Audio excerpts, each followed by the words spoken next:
Hello, അങ്ങനെ ഒരു മുങ്ങൽ ഇടവേളയ്ക്ക് ശേഷം ഞാൻ വീണ്ടും തിരിച്ചു വന്നിരിക്കുകയാണ്. കാര്യം തമ്പനിയിൽ കണ്ടപ്പോൾ തന്നെ എല്ലാവർക്കും മനസ്സിലായല്ലോ ഇന്നത്തെ വീഡിയോ എന്തിനെ പറ്റിയാണ് എന്നുള്ളത്. ബഡ്ജറ്റ് വന്നിട്ട് നമ്മുടെ ചാനലിൽ ഒരു വീഡിയോ ഇടാണ്ടിരിക്കുന്നത് എങ്ങനെ? അത് ശരിയല്ലല്ലോ. അതും ടാക്സേഷനെ സംബന്ധിച്ച് വലിയൊരു അനൗൺസ്മെന്റ് ഉണ്ടായ സ്ഥിതിക്ക് കുറെ പേർക്ക് ഇന്നലത്തെ ബഡ്ജറ്റ് അനൗൺസ്മെന്റിന് ശേഷം ടാക്സിനെ പറ്റിയിട്ട് കുറെ ഡൗട്ട്സ് ഉണ്ട്, പല റോങ് കൺസെപ്ഷൻസും ഉണ്ട്. എന്നാൽ പിന്നെ അതൊക്കെ ഒന്ന് ശരിയാക്കി കളയാം എന്ന് വിചാരിച്ചാണ് ഈ വീഡിയോ. ഇത്തവണത്തെ ബഡ്ജറ്റിന്റെ മെയിൻ ഹൈലൈറ്റും എല്ലാരെയും ഹാപ്പി ആക്കിയ ഒരു സംഭവമാണ് എന്താണ്? 12 ലക്ഷം വരെ ഇനി ടാക്സ് സീറോ എന്നുള്ളത്. ഇത് സത്യമാണോ? ഇന്നത്തെ വീഡിയോയിൽ ഇതാണ് നമ്മൾ ക്രോസ് വെരിഫൈ ചെയ്യുന്നത്. ഓക്കെ, റെഡി അല്ലേ? Let start. അപ്പം മനസ്സങ്ങോട്ട് തുറന്ന് റെഡി ആയിരിക്കുക. കുറച്ച് കാൽക്കുലേഷൻസ് ഒക്കെയാണ് നമ്മൾ പറയാം. ഓക്കെ, അപ്പോൾ ബി പ്രിപ്പയർഡ്. ആദ്യം നമുക്ക് ന്യൂ ടാക്സ് റെജീമിലെ ടാക്സ് സ്ലാബ്സ് എങ്ങനെയാണ് മാറിയിട്ടുള്ളത് നോക്കാം. അപ്പൊ ഈ ടേബിൾ നോക്കൂ. ഇവിടെ ബേസിക്സ് എക്സംഷൻ ലിമിറ്റ് 4 ലക്ഷമായിട്ട് ഉയർത്തി. അതായത് രമണ, ഇനി 4 ലക്ഷം വരെ ഇൻകം ഉള്ളവർക്ക് റിട്ടേൺ ഫയലിംഗ് മാൻഡറ്ററി അല്ല. പ്ലീസ് നോട്ട്, മാൻഡറ്ററി അല്ല എന്നാണ് ഞാൻ പറഞ്ഞത്, ഫയൽ ചെയ്യണ്ട എന്നല്ല. ഇനി നോക്കിയാൽ കാണാം, 4 മുതൽ 8 ലക്ഷം രൂപ വരെ 5%, അതൊരു 20,000 റുപ്പീസ്, അത്രയും വരും. ഇനി 8 മുതൽ 12 ലക്ഷം വരെ 10% ടാക്സ്, അതൊരു 40,000 രൂപയും. അപ്പൊ 12 ലക്ഷം വരുമാനം ഉള്ളവർക്ക് 60,000 രൂപ ടാക്സ് വരണ്ടേ ഈ ടേബിൾ പ്രകാരം? വരണ്ടേ? അപ്പൊ പിന്നെ ഫിനാൻഷ്യൽ മിനിസ്റ്റർ പറഞ്ഞത് എന്താ? 12 ലക്ഷം വരെ ടാക്സ് ഇല്ലാന്ന്. ഇവിടെയാണ് റിബേറ്റ് എന്നൊരു കൺസെപ്റ്റ് വരുന്നത്. 12 ലക്ഷമോ അതിൽ താഴെയോ വരുമാനമുള്ളവർക്ക് ഈ ടാക്സ് സ്ലാബ് റേറ്റ് പ്രകാരം ടാക്സ് കാൽക്കുലേറ്റ് ചെയ്ത് അതിനുശേഷം ആ ടാക്സ് എമൗണ്ട് 60,000 അതിൽ താഴെയോ ആണെങ്കിൽ അത്ര തന്നെ തുക റിബേറ്റ് ലഭിക്കും. എന്ന് വെച്ചാൽ ഇളവ്. അങ്ങനെ ആ ഇളവ് കാരണം നമ്മൾ കൊടുക്കാനുള്ള ടാക്സ് അങ്ങോട്ട് സീറോ ആയിപ്പോവും. അതാണ് സംഭവം. Don't worry, I will show the calculation. So നിങ്ങൾ ചെയ്യേണ്ടത്, 12 ലക്ഷം വരെ ടാക്സ് ഇല്ലല്ലോ, അപ്പൊ ഞാൻ ടാക്സ് ഫയൽ ചെയ്യണ്ട എന്ന് വിചാരിക്കരുത്. 12 ലക്ഷം വരെ ടാക്സ് ഉണ്ട്, പക്ഷെ റിട്ടേൺ ഫയൽ ചെയ്ത് അതുവഴി റിബേറ്റ് ക്ലെയിം ചെയ്ത് അതിനെ സീറോ ആക്കുകയാണ് വേണ്ടത്. സോ ITR ഫയലിംഗ് മസ്റ്റ് ആണ്. നിങ്ങളുടെ ഇൻകം 4 ലക്ഷത്തിന്റെ മുകളിലാണെങ്കിൽ മസ്റ്റ് ആയിട്ട് നിങ്ങൾ ITR ഫയൽ ചെയ്യണം. So let me show you an example. ഒരാളുടെ ഇൻകം 9 ലക്ഷം എന്ന് വിചാരിക്കാം. ഓക്കെ, പുതിയ റേറ്റിലെ ടാക്സ് കാൽക്കുലേഷൻ വെച്ച് ടാക്സ് വരുന്നത് 30,000 ആണ്. അതെങ്ങനെയാണല്ലേ? സി, 9 ലക്ഷമാണ് വരുമാനം. ടാക്സ് ലാബ് റേറ്റ് പ്രകാരം എന്താണ് പറയുന്നത്? 0 to 4 lakh 0, ടാക്സ് ഇല്ല. ആ 4 ലക്ഷം വരെ അയാൾക്ക് ടാക്സ് കൊടുക്കണ്ട. ബാക്കി 4 മുതൽ 8 ലക്ഷം രൂപ വരെ 5% കൊടുക്കണം. അത് എത്ര വരും? 20,000. ഇനിയും ബാക്കിയില്ലേ? പുള്ളിക്ക് 9 ലക്ഷം അല്ലേ നെറ്റ് ഇൻകം, അപ്പൊ 1 ലക്ഷം അവിടെ ബാക്കിയുണ്ട് അല്ലെ? ആ 1 ലക്ഷത്തിന് എത്ര കൊടുക്കണം? 10% ടാക്സ് കൊടുക്കണം. അത് എത്രയാ? 10,000 രൂപ. അപ്പൊ ടോട്ടൽ 30,000. എന്നാൽ നമുക്ക് ഇവിടെ എന്ത് കിട്ടും? റിബേറ്റ് കിട്ടും. മാക്സിമം എത്രയാണോ ടാക്സ് വന്നത്, അല്ലെങ്കിൽ 60,000, അതുവരെ നമുക്ക് റിബേറ്റ് കിട്ടും. സോ ഇവിടെ 30,000 ആയതുകൊണ്ട് റിബേറ്റ് എത്രയാണ് വരിക? 30,000. അതായത് ഒന്നെങ്കിൽ ഈ ടാക്സ് എത്രയാണോ ടാക്സ് മാക്സിമം ടാക്സ് വരുന്നത് അത്ര, അല്ലെങ്കിൽ 60,000 വരെ. മനസ്സിലല്ലേ? ആ ക്യാപ്പാണ് 60,000. അപ്പം 60,000 താഴെയാണ് 30,000. അപ്പൊ 30,000 പോയി, സീറോ ആയി. അങ്ങനെ ടാക്സ് പേയബിൾ എത്രയായി? സീറോ ആയി. അപ്പൊ ഈ ഒരു റിബേറ്റ് നമ്മളുടെ നെറ്റ് ഇൻകം 12 ലക്ഷം വരെ ആണെങ്കിൽ മാത്രമാണ് കിട്ടുന്നത്. സാലറിക്കാർക്ക് സ്റ്റാൻഡേർഡ് ഡിഡക്ഷൻ എന്നൊരു എക്സ്ട്രാ ബെനിഫിറ്റ് ഉണ്ട്. സോ 12,75,000 വരെ അവർക്ക് ടാക്സ് കൊടുക്കണ്ട. അതായത് സ്റ്റാൻഡേർഡ് ഡിഡക്ഷൻ എന്ന സംഭവം നിങ്ങൾക്ക് അറിയാമെന്ന് ഞാൻ വിചാരിക്കുന്നു. അപ്പം ഗവൺമെന്റ് പറയുന്നു, ഇതാ ഇത്ര പൈസക്ക് ആരും ടാക്സ് തരണ്ട, നിങ്ങളെ ഇൻകത്തിൽ നിന്ന് ഇത്ര കുറച്ചോ, ബാക്കി പൈസക്ക് തന്നാൽ മതി. അതാണ് സ്റ്റാൻഡേർഡ് ഡിഡക്ഷൻ. എല്ലാവർക്കും അനുവദനീയമാണ്. അപ്പൊ ഇവിടെ 75,000 രൂപയാണ് സ്റ്റാൻഡേർഡ് ഡിഡക്ഷൻ. അപ്പൊ നമ്മളുടെ വരുമാനം എന്താണ്? ഫിനാൻസ് മിനിസ്റ്റർ പറഞ്ഞ 12 ലക്ഷം വരെ സീറോ ടാക്സ് എന്നല്ലേ? പക്ഷെ സ്റ്റാൻഡേർഡ് ഡിഡക്ഷൻ കൂടി കൂട്ടിക്കഴിഞ്ഞാൽ 12,75,000 രൂപ വരെ സീറോ ടാക്സ് ആയിരിക്കും. കാരണം എല്ലാവർക്കും സ്റ്റാൻഡേർഡ് ഡിഡക്ഷൻ കിട്ടുമ്പോൾ 75,000 രൂപ മൈനസ് ചെയ്തു പോകും. അപ്പം അവിടെ എത്രയാണ് ബാക്കിയുള്ളത്? 12 ലക്ഷം. അപ്പം സീറോ ടാക്സ്. അപ്പൊ ശ്രദ്ധിക്കേണ്ടത്, ഈ പറഞ്ഞ റിബേറ്റ് നിങ്ങൾക്ക് കിട്ടുക, റിബേറ്റ് എന്ന് വെച്ചാൽ ഇളവ്, ഈ ഒരു ഇളവ് നിങ്ങൾക്ക് കിട്ടല് നിങ്ങളുടെ വരുമാനം 12 ലക്ഷമോ അതിൽ താഴെയോ ആണെങ്കിൽ മാത്രമാണ്. അപ്പൊ 12 ലക്ഷത്തിന്റെ കൂടെ ഒരു 1,000 രൂപ അങ്ങോട്ട് എക്സ്ട്രാ കിട്ടിപ്പോയി എന്ന് വിചാരിക്കും വരുമാനമായിട്ട്. അപ്പൊ എന്താ അവസ്ഥ? റിബേറ്റ് ഇല്ല. അപ്പൊ അതിൽ എത്രയാണ് ടാക്സ് വരിക? ആ ഒരു ടാക്സ് സ്ലാബ് റേറ്റ് പ്രകാരം ടാക്സ് അടക്കേണ്ടത് 60,150 രൂപ. അതായത് എന്റെ ഫ്രണ്ടിന്റെ സാലറി 12,75,000 രൂപ, എന്റെ സാലറി 12,76,000 രൂപ. അവന് സീറോ ടാക്സ്, എനിക്ക് 60,150 രൂപ ടാക്സ്.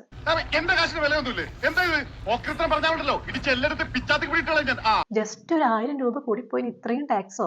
ഇത് ന്യായമാണോ? എന്നാൽ ഇവിടെയും ഒരു ട്വിസ്റ്റ് ഉണ്ട്. അതിന്റെ പേരാണ് മാർജിനൽ റിലീഫ്.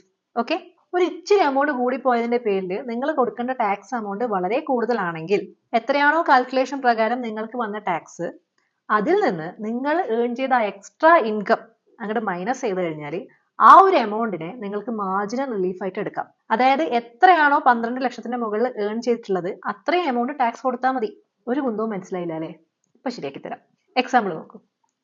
നിങ്ങളുടെ ഇൻകം 12,01,000 രൂപ. ബട്ട് ടാക്സ് വന്നത് 60,150 രൂപ. ഇപ്പൊ 12 ലക്ഷത്തിന് മുകളിൽ 1000 രൂപ എക്സ്ട്രാ ഏൺ ചെയ്തത് കൊണ്ടല്ലേ നിങ്ങൾക്ക് ഇത്രയും ടാക്സ് വന്നേ. സോ ആ 1000 രൂപ ടാക്സ് എമൗണ്ട് നിന്ന് കുറച്ച്, അതായത് 60,150 നിന്ന് 1000 രൂപ കുറച്ച് ബാക്കി എത്രയാണ് 59,150 രൂപ നിങ്ങൾക്ക് മാർജിൻ റിലീഫ് ആയിട്ട് അനുവദിക്കും. അതായത് ഇത്രയും പൈസ നിങ്ങൾക്ക് കൊടുക്കേണ്ട ടാക്സ് എമൗണ്ടിൽ നിന്ന് ഇത് മൈനസ് ചെയ്യാം നിങ്ങൾക്ക്. അപ്പോൾ നിങ്ങൾ കൊടുക്കേണ്ട ടാക്സ് എമൗണ്ട് എത്രയാണ്? ആ 1000 രൂപ. അതെ, അതന്നെ. എത്രയാണോ 12 ലക്ഷത്തിന് മുകളിൽ എക്സ്ട്രാ ഏൺ ചെയ്തത് ആ എമൗണ്ട് ടാക്സ് ആയിട്ട് കൊടുക്കണം. So let me show you another example. ഇപ്പൊ നിങ്ങൾ ഒരു 10,000 രൂപ എക്സ്ട്രാ, അതായത് 12 ലക്ഷത്തിന്റെ മുകളിൽ 10,000 രൂപ എക്സ്ട്രാ ഏൺ ചെയ്തു വിചാരിക്കുക, നിങ്ങൾക്ക് വരുമാനം കിട്ടിയെന്ന് വിചാരിക്കുക. ഓക്കെ, ഇവിടെ കാൽക്കുലേഷൻ പ്രകാരം 12,80,000 രൂപയാണ്. സ്റ്റാൻഡേർഡ് ഡിഡക്ഷൻ 75,000 കുറച്ച് കഴിഞ്ഞാൽ 12,10,000 രൂപ, അതായത് 10,000 രൂപ എക്സ്ട്രാ വരുമാനം ഉണ്ട്. അപ്പോൾ നിങ്ങളുടെ ഈ ടാക്സ് ലാബ് റേറ്റ് പ്രകാരം നിങ്ങൾ കൊടുക്കേണ്ട ടാക്സ് എത്രയാണ്? 61,500 രൂപ. പക്ഷെ നിങ്ങൾക്ക് എന്ത് ചെയ്യാം? ഈ 61,000 നിന്ന് 10,000 മൈനസ് ചെയ്യാം. അപ്പൊ എത്ര കിട്ടും? 51,500 രൂപ. അത് ഈ ടാക്സിൽ നിന്ന് കുറച്ച് കഴിഞ്ഞാൽ ആ എമൗണ്ട് ആണ് നിങ്ങൾ ടാക്സ് കൊടുക്കേണ്ടത്. ഒന്നുമില്ല, ചുരുക്കി പറഞ്ഞു കഴിഞ്ഞാൽ നിങ്ങൾ എത്രയാണോ എക്സ്ട്രാ ഏൺ ചെയ്തത് അത് അങ്ങോട്ട് കൊടുക്കുക, 10,000. അങ്ങനെ ഇത് കൂടി കൂടി എവിടെ എത്തും ലാസ്റ്റ്? ഇപ്പൊ 50,000 രൂപ എക്സ്ട്രാ വാങ്ങി, 50,000 ആണെങ്കിൽ 17,500 ആണ് നിങ്ങൾക്ക് മാർജിൻ റിലീഫ് ആയിട്ട് അനുവദിക്കുക. അപ്പം 50,000 രൂപ തന്നെ കൊടുക്കണം. ഓക്കെ, അങ്ങനെ ഇത് കൂടി കൂടി 70,588 രൂപ എത്തുന്ന സമയത്ത് മാർജിൻ റിലീഫ് എത്രയാവും? 0 ആവും. അപ്പം 70,588 രൂപ നിങ്ങൾ ടാക്സ് ആയിട്ട് കൊടുക്കണം ആ ഒരു പോയിന്റ് തൊട്ട്. ഇനി ഇതിന് ശേഷമോ? ഇതിന് ശേഷം 70,589 ആണെന്ന് വിചാരിച്ചോ. അപ്പൊ മാർജിൻ റിലീഫ് ഇല്ല, കഴിഞ്ഞു. ഇവിടെ -1 വന്നു. അപ്പൊ നിങ്ങൾ എത്രയാ എമൗണ്ട് ടാക്സ് കൊടുക്കേണ്ടതെന്ന് അറിയോ? ഈ ഒരു എമൗണ്ട് ടാക്സ് കൊടുക്കണം. അതായത് എത്രയാണോ നിങ്ങൾ കാൽക്കുലേറ്റ് കിട്ടിയ ഒരു എമൗണ്ട്, ടാക്സ് എമൗണ്ട്, ആ എമൗണ്ട് കൊടുക്കുക. അപ്പൊ ഇതല്ലേ കുറവ്, അപ്പൊ ഇത് കൊടുക്കുക. ഓക്കെ, ഇനി ഒരു 1 ലക്ഷം രൂപ, 1 ലക്ഷം രൂപയാണെങ്കിൽ മാർജിൻ റിലീഫ് ഇല്ല. അപ്പൊ എത്രയാ കൊടുക്കേണ്ടത് ടാക്സ്? നേരത്തെ നമ്മൾ ഈ ഒരു, അതായത് എത്രയാണോ എക്സ്ട്രാ ഇൻകം അതാണ് കൊടുത്തോണ്ടായിരുന്നത്. നൗ എത്രയാണോ കാൽക്കുലേറ്റ് ചെയ്ത് കിട്ടിയ ടാക്സ് അതന്നെ അങ്ങോട്ട് ടാക്സ് ആയിട്ട് കൊടുക്കുക. ഇവിടെ ഞാൻ ഒരു 3 ലക്ഷം കൊടുത്തു. 3 ലക്ഷം ആണ് എക്സ്ട്രാ ഏൺ ചെയ്തത്. അപ്പൊ ഞാൻ കൊടുക്കേണ്ട ടാക്സ് എമൗണ്ട് എത്രയാണ്? ഇതേ എമൗണ്ട് ഞാൻ ടാക്സ് ആയിട്ട് കൊടുക്കണം. എത്രയാണോ ടാക്സ് കാൽക്കുലേറ്റ് ചെയ്ത് കിട്ടുന്നത് ആ ഒരു എമൗണ്ട് ടാക്സ് ആയിട്ട് കൊടുക്കണം. ഓക്കെ, അപ്പൊ മാർജിൻ റിലീഫ് എന്താണെന്ന് നിങ്ങൾക്ക് മനസ്സിലായി എന്ന് വിചാരിക്കുന്നു. മനസ്സിലായി? എക്സ്ട്രാ ഇൻകം കുറച്ചധികം കിട്ടിക്കഴിഞ്ഞു കഴിഞ്ഞാൽ ആ പൈസ തന്നെ ഗവൺമെന്റിന് ടാക്സ് ആയിട്ട് കൊടുത്താൽ മതി. എന്നിട്ട് അയ്യോ എൻ്റെ ഇത്രയും വലിയ ടാക്സ് ഒക്കെ ഒഴിവാക്കി തരും, ഈ ഒരു ചെറിയ പൈസ എടുത്ത് എത്രയാണോ അധികം കിട്ടിയത് ഞാൻ തരാം, ടാക്സ് അങ്ങോട്ട് ഒഴിവാക്കി തരും, വലിയ എമൗണ്ട് അങ്ങോട്ട് ഒഴിവാക്കി തരും എന്നിട്ട് നമ്മൾ ആ പൈസ അങ്ങോട്ട് കൊടുക്കുക. ഇനി നമുക്ക് പുതിയ ടാക്സ് ലാബ് റേറ്റ് പ്രകാരം എത്രയാണ് നമ്മുടെ ടാക്സ് നമുക്ക് സേവ് ചെയ്യാൻ പറ്റുക എന്നുള്ളത് നോക്കാം. ഇപ്പൊ ഈ ടേബിൾ നോക്കിയാൽ മുൻപ് 12 ലക്ഷം ഏൺ ചെയ്തവര് കൊടുക്കേണ്ടത് 80,000 രൂപയാണ് ടാക്സ് ആയിട്ട്. ഇപ്പൊ അതെന്തായി? 0 അല്ലേ? 0 ആയി. അതായത് 100% സേവ്ഡ്. അതല്ലേ നമ്മൾ പറഞ്ഞത് 12 ലക്ഷം വരെ 0 ടാക്സ്. ഇനി 12 മുതൽ 15 ലക്ഷം വരെ ഉള്ളവർക്ക് മുൻപ് കൊടുക്കേണ്ടിരുന്ന ടാക്സിന്റെ 25% ടാക്സ് ലാഭിക്കാം. അതുപോലെ 16 മുതൽ 20 ലക്ഷം വരെ ടാക്സ് ഉള്ളവരാണെങ്കിൽ 30% ടാക്സ് സേവിങ്സ് ഉണ്ടാവുന്നുണ്ട്. ഇനി 24 ലക്ഷം മുതൽ അങ്ങോട്ടുള്ള എല്ലാവർക്കും മാക്സിമം ടാക്സ് സേവ് ചെയ്യാൻ പറ്റുക 1,10,000 രൂപയാണ്. അപ്പോൾ നിങ്ങൾക്ക് എത്ര ടാക്സ് സേവ് ചെയ്യാൻ പറ്റുമെന്ന് മനസ്സിലായി, മാർജിൻ റിലീഫ് എന്താണെന്ന് മനസ്സിലായി, 12 ലക്ഷം വരെ എങ്ങനെയാണ് ടാക്സ് 0 ആവുന്നത് മനസ്സിലായി. റിബേറ്റ് വഴി നമ്മളത് ക്ലെയിം ചെയ്തിട്ട് നമ്മളത് 0 ആക്കി എടുക്കും അല്ലെ? ഇനി ഒരു സംശയം, ഫിനാൻസ് മിനിസ്റ്റർ പറഞ്ഞ ഒരു സെന്റൻസ് ആണ്.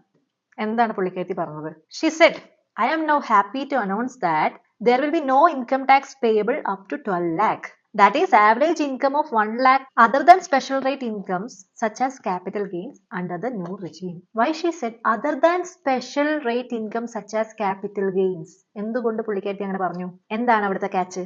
നോക്കാം. ഇപ്പോൾ നിങ്ങളുടെ ടോട്ടൽ വരുമാനത്തിൽ ക്യാപിറ്റൽ ഗെയിൻ ഉണ്ടെന്ന് വിചാരിക്കാം. ഇപ്പൊ മെയിൻ ആയിട്ട് ക്യാപിറ്റൽ ഗെയിൻ നമ്മൾ എന്താണ് നോക്കിക്കാണുന്നത്? നമ്മളെല്ലാവരും ഷെയർ മാർക്കറ്റിലൊക്കെ ഇൻവെസ്റ്റ് ചെയ്യുന്നവരാണ് അല്ലെ? അപ്പൊ നമ്മൾക്ക് ഷോർട്ട് ടേം ആയിട്ടോ ലോങ് ടേം ആയിട്ടോ ക്യാപിറ്റൽ ഗെയിൻസ് ഉണ്ടാവും അല്ലെ? ഉണ്ടാവുന്നുണ്ട്. പക്ഷെ അതൊക്കെ സ്പെഷ്യൽ ടാക്സ് റേറ്റിൽ ടാക്സ് ചെയ്യപ്പെടും. അപ്പൊ അതിന്റെ അർത്ഥം നമ്മളിപ്പം സ്റ്റോക്സ് ഒക്കെ വിറ്റ് കഴിഞ്ഞ് നമ്മൾക്ക് ഷോർട്ട് ടേം ക്യാപിറ്റൽ ഗെയിനോ അല്ലെങ്കിൽ ലോങ് ടേം ക്യാപിറ്റൽ ഗെയിനിലായിട്ട് ഒരു ഇൻകം വന്നിട്ടുണ്ടെങ്കിൽ ആ ഒരു പൈസ ഈ 12 ലക്ഷത്തിൽ വന്നു കഴിഞ്ഞാൽ നമ്മൾ അതിന് 0 ടാക്സ് ആണോ കൊടുക്കേണ്ടത്? ആണോ? അല്ല സുഹൃത്തുക്കളെ, അല്ല. ക്യാപിറ്റൽ ഗെയിൻ ടാക്സ് വേറെ തന്നെ കൺസിഡർ ചെയ്യും.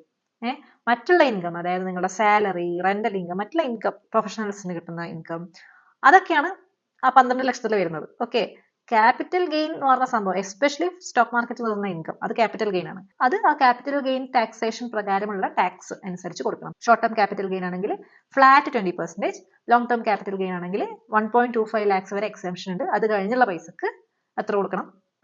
12.5% ടാക്സ് കൊടുക്കണം. അപ്പൊ ഇത് ഞാനൊരു എക്സാമ്പിളോടെ നിങ്ങൾക്ക് പറഞ്ഞുതരാം. ഓക്കെ, എക്സാമ്പിൾ മുഖ്യം ബിഗിലെ. സോ നിങ്ങൾക്ക് ടോട്ടൽ 12 ലക്ഷം വരുമാനമുണ്ട്. അതിൽ 3 ലക്ഷം ഷോർട്ട് ടേം ക്യാപിറ്റൽ ഗെയിൻ ആണെന്ന് വിചാരിക്കുക. നിങ്ങൾ ട്രേഡ് ഒക്കെ ചെയ്തിട്ട് നിങ്ങൾക്ക് ഒരു 3 ലക്ഷം രൂപ കിട്ടി. 9 ലക്ഷം രൂപ നിങ്ങൾക്ക് ക്യാപിറ്റൽ ഗെയിൻ അല്ലാണ്ട് കിട്ടുന്ന ഇൻകം ആണ്. അതിന് നിങ്ങൾ സ്ലാബ് റേറ്റ് പ്രകാരം ടാക്സ് കാൽക്കുലേറ്റ് ചെയ്ത് അതിന് റിബേറ്റ് കിട്ടും. ഓക്കെ, അപ്പൊ അതിന് 0 ടാക്സ് ആണ്.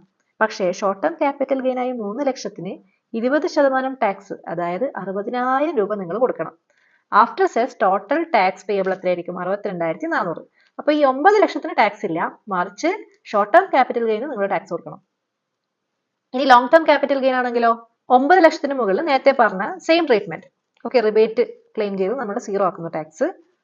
Long term capital gain 1.25 lakhs വരെ എക്സെപ്ഷൻ ഉണ്ട് എന്ന് ഞാൻ പറഞ്ഞു. അതുകൊണ്ട് നിങ്ങൾക്ക് 3 ലക്ഷത്തിനും ടാക്സ് കൊടുക്കണ്ട. അപ്പൊ 3 ലക്ഷത്തിന് 1.25 കുറക്കാം, 1.25 lakh കുറക്കാം. അപ്പൊ എത്രയാണ് വരിക? 21,885 രൂപയാണ് ടാക്സ് കൊടുക്കേണ്ടത്. Okay, after cess 22,750. അങ്ങനെ ടാക്സ് സംബന്ധിച്ച നിങ്ങളുടെ എല്ലാ ഡൗട്ട്സും ഈ വീഡിയോയിൽ തീർന്നു എന്ന് വിചാരിക്കുന്നു. എന്തെങ്കിലും സംശയം ഉണ്ടെങ്കിൽ പ്ലീസ് ഡു കമന്റ് ബിലോ. അപ്പൊ എല്ലാവരും ഹാപ്പി അല്ലേ? 12,75,000 രൂപ വരെ വരുമാനം കിട്ടുന്ന എല്ലാവരും ഹാപ്പി അല്ലേ? ബിബിമോൻ ഹാപ്പി അല്ലേ? അപ്പൊ നമുക്ക് അടുത്ത വീഡിയോയിൽ കാണാം. ഓക്കെ, അടുത്ത വീഡിയോ എപ്പോന്നല്ലേ? 2-ാം തീയതി വരാം. ഏത് മാസം? എല്ലാ മാസവും 2-ാം തീയതി ഉണ്ടല്ലോ. എപ്പോഴെങ്കിലും കാണാം. Okay, take care, by.